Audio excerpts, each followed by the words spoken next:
Happy Monday, beautiful people. Happy Monday to Chaps. Many cultures. How are you, everybody? How's the world? How was your weekend? How was the weekend? Answer it. Somebody talk to us. Come on, somebody tell me. This is such a one-way street. I never hear them. Brett, how was your weekend? My weekend was fantastic. Probably not as good as yours. You had a couple of birthdays in the house, I hear. Oh, yeah. First my wife and then our younger daughter. That was a weekend to remember.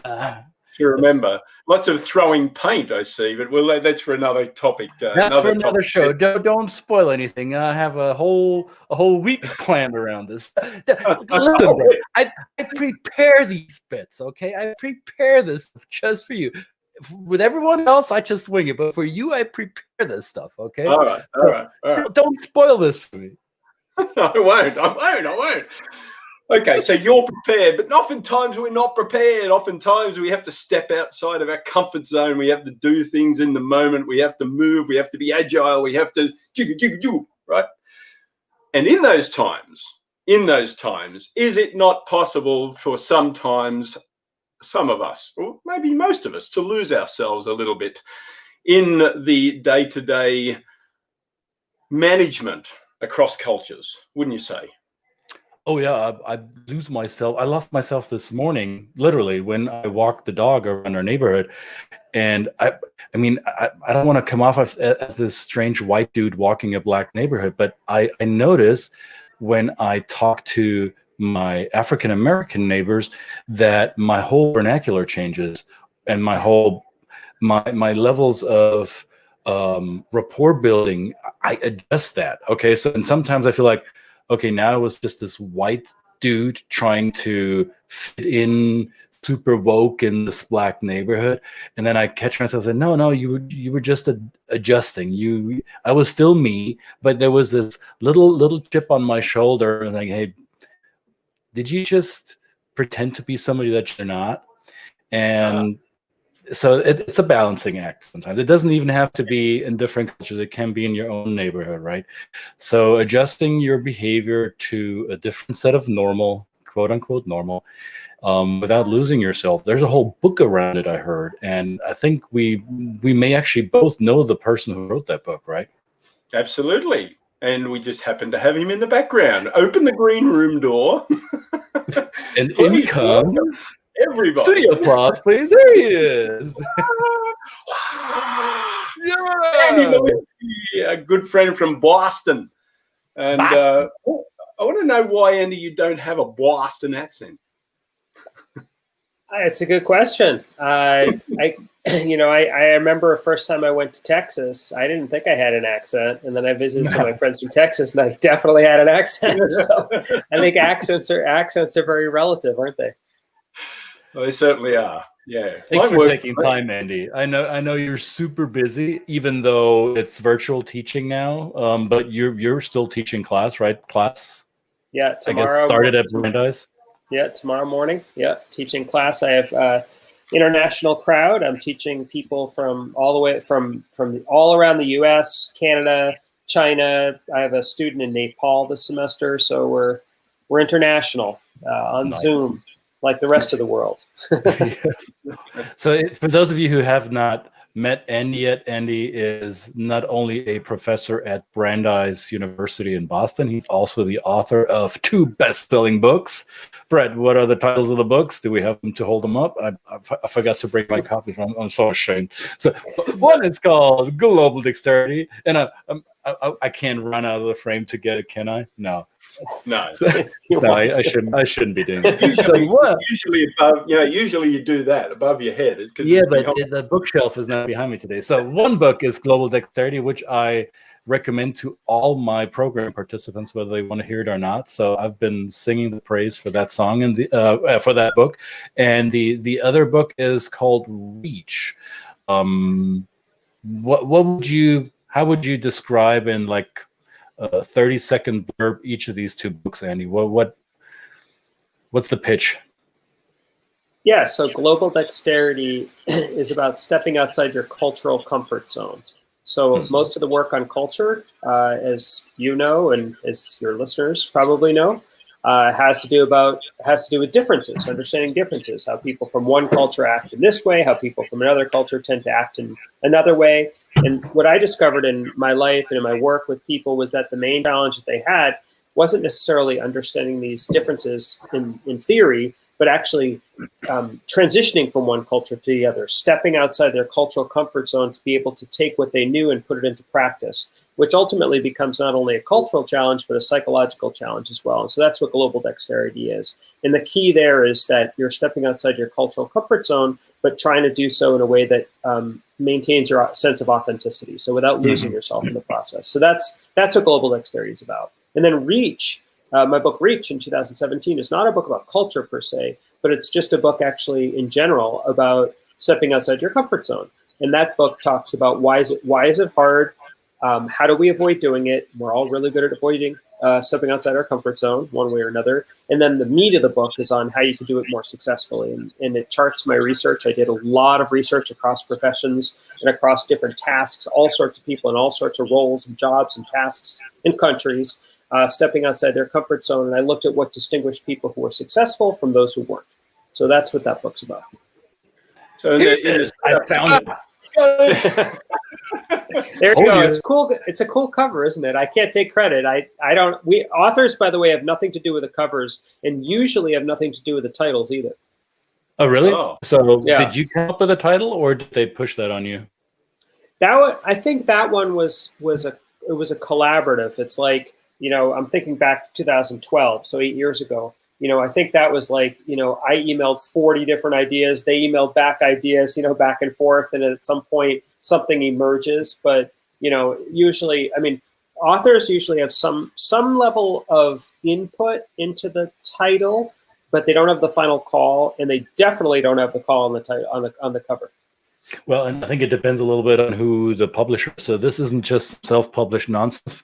People, this is Harvard Business Press, right? So this is some legit stuff here. These stepping outside the comfort zone. I don't know how many times I've heard this, and we've all seen the memes, and we've all seen the Instagram posts around this. Nothing grows inside the comfort zone. Blah blah blah. So it's become such a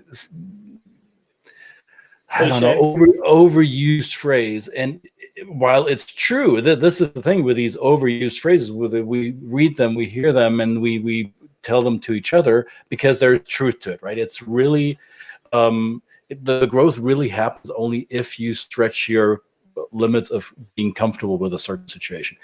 So why is it so dang hard? And what will be in your books, what tips do you give so people actually do take that first tippy-toe step in order then to get a little bit of success and maybe step further? Yeah. So why is it so hard? It's hard. It's hard for a variety of reasons. Sometimes it's hard because, and I call these psychological roadblocks in my books, the idea that it doesn't feel authentic, which kind of by its very nature, stepping outside your comfort zone is probably going to feel to some degree inauthentic, like it's not you. And incidentally, when I talk about these psychological roadblocks, they have emotions associated with them. So if you feel inauthentic, you might feel anxious. And when you feel anxious, you tend to avoid things, right? You want to relieve your anxiety, which is sort of the opposite of what you need to do when you're trying to engage in another culture or in a situation outside your comfort zone. So people can feel inauthentic. They can feel incompetent. They might worry they don't have the skills. They might worry they look foolish. They might worry other people will see them as foolish. They might worry that people won't like this new version of them if they're stepping outside their comfort zone. Maybe you see yourself as a nice person, as a kind person, as a do-gooder, and you find yourself in a role where you have to deliver bad news or critical news, or you're going to say something that really disappoints someone. All right. No one wants to feel that way. And but at the same time, it's a critical part of your role. So that would be what I would call the likability challenge. And there's a variety of these psychological roadblocks that people can experience, one or more of them. And those can create anxiety. They can create guilt. They sometimes can create shame, whatever it is. And those negative emotions pull you away, right? And so that's the avoidance factor. And so how do you avoid avoidance? How do you, muster the courage? And I think it really is courage, because courage Courage is taking an action not when there's no fear. It's taking an action in the presence of fear, right? So that's what you need to be able to build in people, whether it's crossing cultures or simply crossing into situations that you know are important but are outside your comfort zone. Right. I think in Reach, which I just finished Reach, I love the end towards the end of the book where you mentioned a lot of the myths. Yeah. And there's a lot of these myths that are thrown out there, even the simple ones like, just do it, just do it. It's wonderful people around you who are not in your situation. They're telling you, find the courage, you can break through. Yeah. And which sounds great and simple, but it's something that's just one example, one of the myths that you blow up. But there's a lot of them, and I really like that part of it. Whereas you're not certainly, disavowing some of the things that have come before you, but you're just looking at it through a critical lens and saying they just don't always work for everybody, especially if it's a cultural thing. Or if you look on the internet, if you Google comfort zone, you're going to see people jumping off cliffs, jumping out of planes, the cliff divers in Mexico or whatever, just do it. Or maybe even the fish jumping out of the fish bowl. You've seen that meme.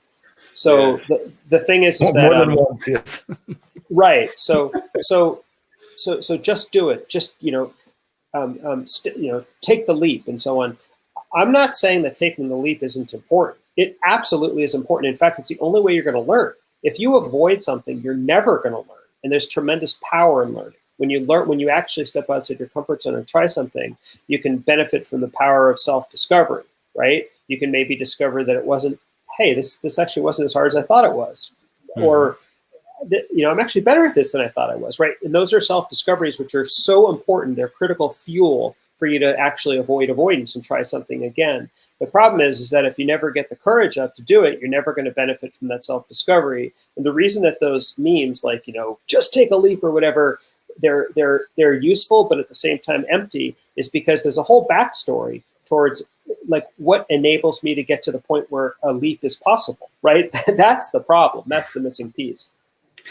Now, I wonder how much social judgment plays a factor in this, because if you look at little kids, toddlers who learn how to walk with their little diapers on, and the diaper may be already a little bit heavy because there's already been some business, and they're trying to get up and they start wobbling around, and they either fall flat on their belly or on their butt. And sometimes they hurt themselves, but that doesn't make them stop trying, right? So it's not like, oh, this walking thing that doesn't work, I'm going to quit doing that because that's all a hoax. That's what adults make look so cool, but I don't want to do it anymore. So kids don't stop doing that, right? Because they don't feel judged. But at some point when our peers' validation of us, when our peers' opinion of us begins to matter, that we second guess that decision making, that we start thinking, oh, am I going to look weird? What are people going to think of me? So that's, at least in my experience, there's this, sure, it's another meme or something, but the less I care what other people think about me, the less fear I have stepping out of my comfort zone. So to me, at least, I don't know how you guys feel about this. It's my peer review that I'm concerned about, or beginning to be concerned about less and less. But across cultures, that is difficult to read because you don't always know what other people's view of you will be, or how they perceive you as stepping outside your comfort zone. That's when our system of reference is a bit whacked up, right? Yeah, I would say what you're talking about to me is, like, from a psychological angle, is like an individual difference. It's a characteristic of personality that you might have more or less of. And I think there are a lot of those personality characteristics that matter, whether it's about stepping outside your comfort zone, whether it's about crossing cultures. There are a lot of individual differences that matter.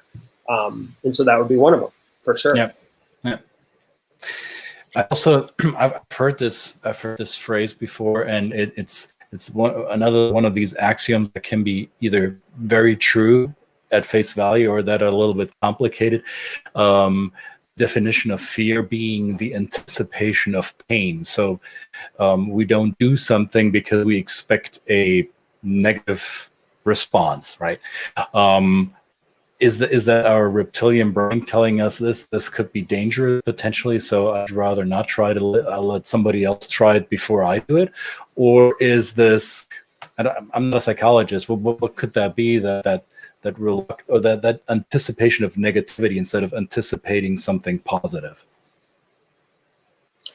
Yeah, I mean, fear is about predicting the future. And right. It's important for us, over time, it's been very important for us when we see a stimulus, right? If we see a bear, the reaction to run, actually, no, by the way, it might not be the right thing to run if you see a bear. I'm not sure about that.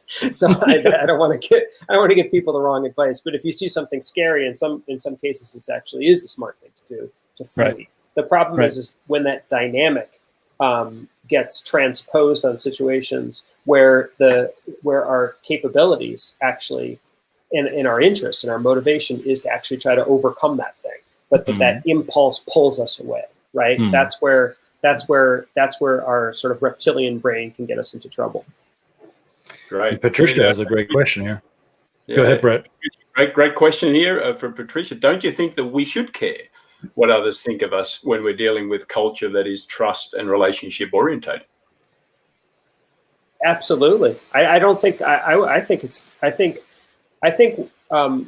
what others think of us in a culture, in any situation, is really obviously very important, right? Because the whole goal is that we want to be able to build rapport, right? Rapport is the seed of trust. It's the seed of a relationship. It's the seed of a connection, which is essential for being able to do business, being able to do whatever, or quite simply, just even getting to know someone, right? Learning and so on, feeling close to someone. So you want to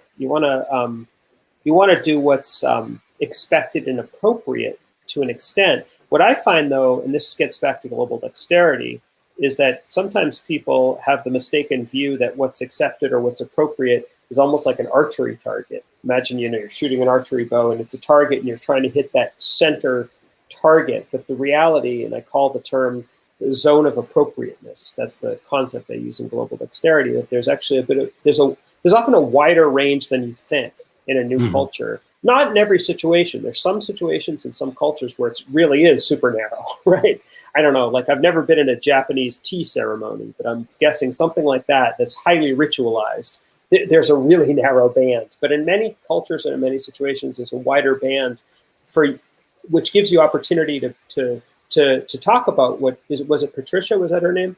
Yes, Patricia. Was saying to sort of like convey a positive, appropriate impression, but also be yourself in the same process. That stay true to yourself to some degree.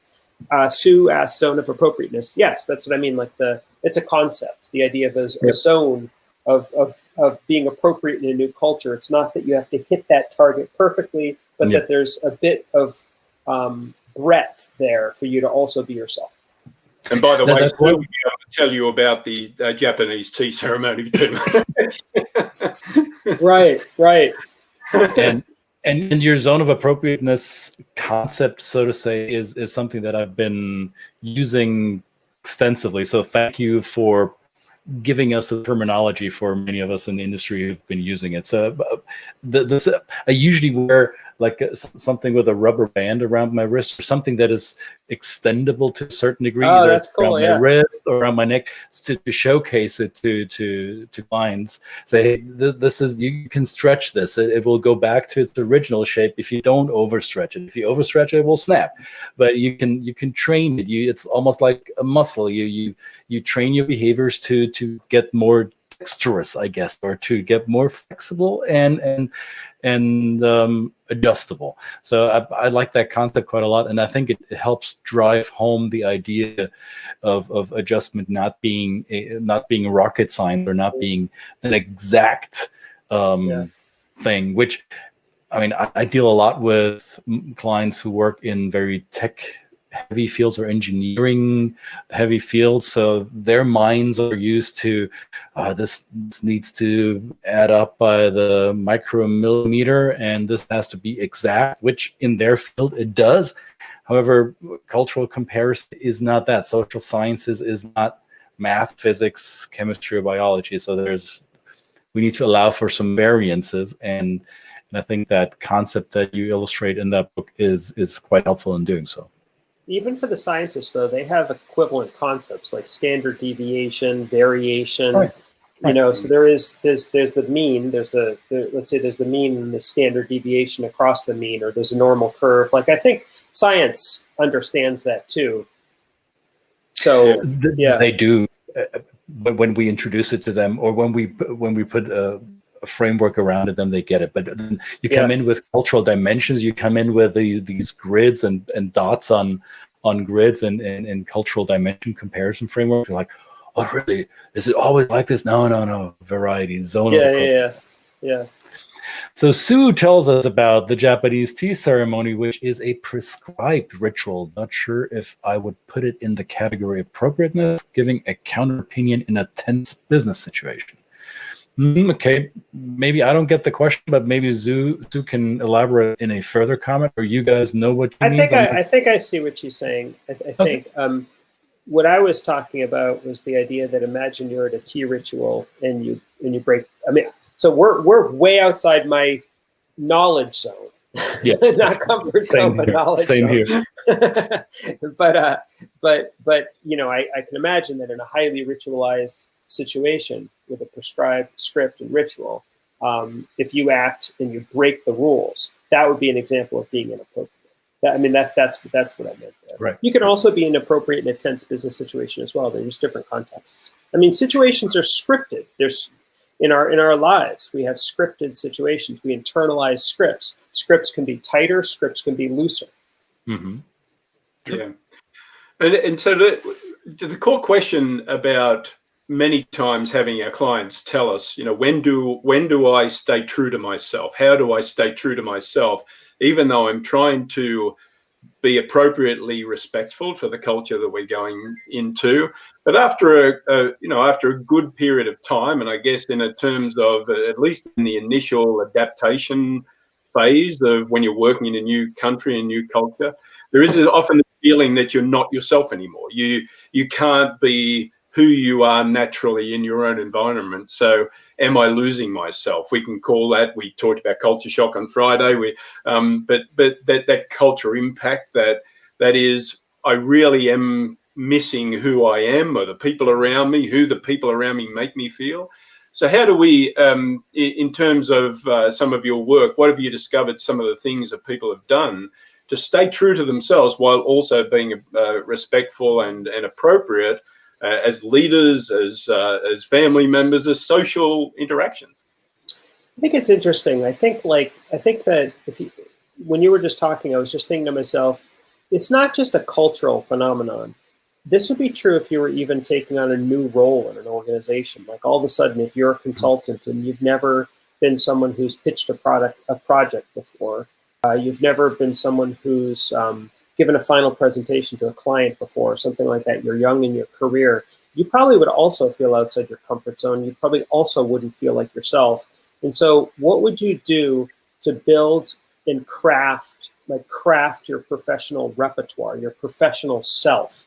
I think what you probably would do is you'd watch a lot of other people over time and develop maybe some mentors, but also some models. A model might be someone who you watch and observe.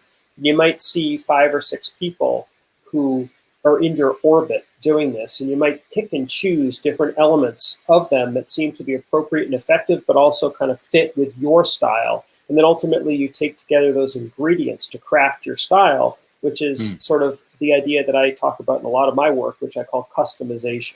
The idea that you can customize your style. Of course, you have to maintain effectiveness, maintain appropriateness, but you can customize it to you. And I think that's kind of what we naturally do in a lot of things. I mean, frankly, I think I did, my kids are older now, they're 14 and 16, but you do that with parenting too. You know, I think and that's something outside people's comfort zone too, but you watch and observe and you craft your style. Yeah, and now that you're talking about parenting, I noticed that with our kids too. As Brett said, we had 2 birthdays this weekend in our house. Our youngest just turned 15. And you can tell your kid all you want. You can tell them, do this, don't do that, and basically give them the script.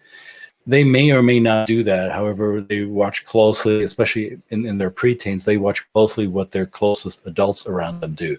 And then older kids around them, and they model. We as humans, I think we model strategies that are successful in others. We see, okay, he or she does this and this and this, and then that leads to that outcome. So if I do the same thing, then my outcome might be a bit more predictable. So success modeling is something that really helps, to your point. It really helps adjust yourself in a way that is less fraught with this inner mind chatter. Am I doing this right, or am I losing myself in this process? No, you just surround yourself with people who are successful and observe closely what is it that they do that leads them to the desired outcome. So we teach that concept a lot in our NLP work, success modeling. It's a proven concept. And I think by the very fact that you see multiple people do something very differently, but also are effective, demonstrates to you that there's no single one way. It normalizes the fact that there's a wide range of ways to be effective, and you just have to use the qualities and capabilities and resources that you have to be effective, in a sense, and to piece together and combine different styles, different tactics, different strategies to come up with yours. Brett, what does Sue say? How to give a good first impression. This is an example of a potential challenge in terms of being authentic versus being culturally appropriate. Goes to Patricia's point about building trust. Yep. Absolutely. And so you've got some information. You've actually got a course you do with Global Dexterity, Andy. So and there's a chance, I guess, this week. It's why we wanted to get you on early this week, is to there is a webinar coming up. It's Thursday, correct? Yes. Yeah. So we have a Global Dexterity Train the Trainer course, which is one of the most fun things that I've done recently. I love doing it. It's such a cool experience to work closely with people and certify them as global dexterity trainers. And so we have a webinar coming up on Thursday. I think it's 1 o'clock Eastern, if I'm not mistaken. Brett, you have the link. There's a link that you could click if you're interested. If you click at this in the comment box, wherever you're watching this, whether you're watching this on YouTube or Facebook or wherever else, follow the link in the comment section, and that will lead you to the Eventbrite page where you can register for the webinar. Awesome. And you can also go directly to the page where Andy's got. Yeah, that. well, you can check out the page. The page won't have this page won't have information about the webinar, but this page describes the course. So you can take a look at what the Train the Trainer course is. You can see some endorsements from people who've gone through it. It's for anyone out there, if you're a coach, a consultant, a trainer, and you deal globally, cross-culturally, check it out. I'd love to have you come and have a look. Absolutely, and of course, grab the books, because personally, it's great. I mean, it's this is not a paid endorsement, by the way. This is just because we like checks in the mail. Checks in the mail. Right? I should say, I mean, in terms of the paid side of it, it does talk about stepping outside your comfort zone. It's always been a challenge for me to kind of do exactly that, like say, you should look at my course, because I don't come at this. I'm not a full-time business person. I'm a professor, and this is stuff I do on the side, and I do it because it matters to me. That's why I do it. Yes, of course, there's a fee associated with it, but that's not why I'm doing it. No, well, I think that's a good point, and that's why I kind of love even the super uber, or what we perceive as a super uber successful people that do this kind of thing, like Gary Vaynerchuk. He had this great book of jab, jab, jab, punch, right? Yeah. Whatever that was, which was about give. It is literally give, and as somebody who consumes a lot of Andy's content and is an active member of the groups that they're just a bunch of fun. And I think that when it may not suit everybody, we tell that our stuff may not suit everybody either, but that's just because we're just human beings, right? But we're still comfortable in doing it, and that we love coming along and giving this information to the world. But personally, I think you should push it a little bit more. And I know you're a humble person. You're a humble person, very, very highly accomplished, and certainly have the chops and doing great work in giving content out there for free to people. And just check out it. And it's all about community, really. That's the part of it that I love. So thank you very much. And that was great. Really appreciate you taking the time and to run us through those. Yeah, and we should also reveal to the audience that when did we decide we were going to do this? Yeah, well, yeah. So we were planning last week, and then I dropped the ball a little bit because things got. And, you pinged some on Monday. You said, "Remember we talked about doing a show today?" And then Andy was kind enough, because he was out walking his dog probably, and yeah, we should do that today. So, no, I have no problem hopping on. I love doing this kind of stuff. So, and I've checked out your show on Facebook. I think, is it Facebook or LinkedIn? Where do I see? Maybe I see it both places.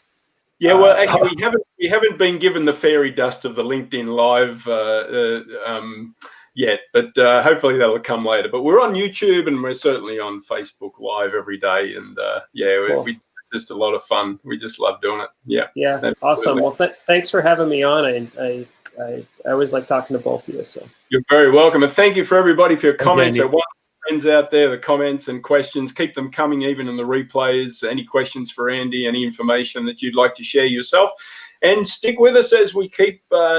There we go. See, good. We got a few people caught live. It's good. See, Sue, we used to do this very early in the morning, and it was very early in Portland for Sue. But so we've changed our whole format just for Sue. Don't feel bad, Sue. We love you. All right, guys. Thank you very much. Thanks, Andy, again, and we'll see you tomorrow. Bye for now.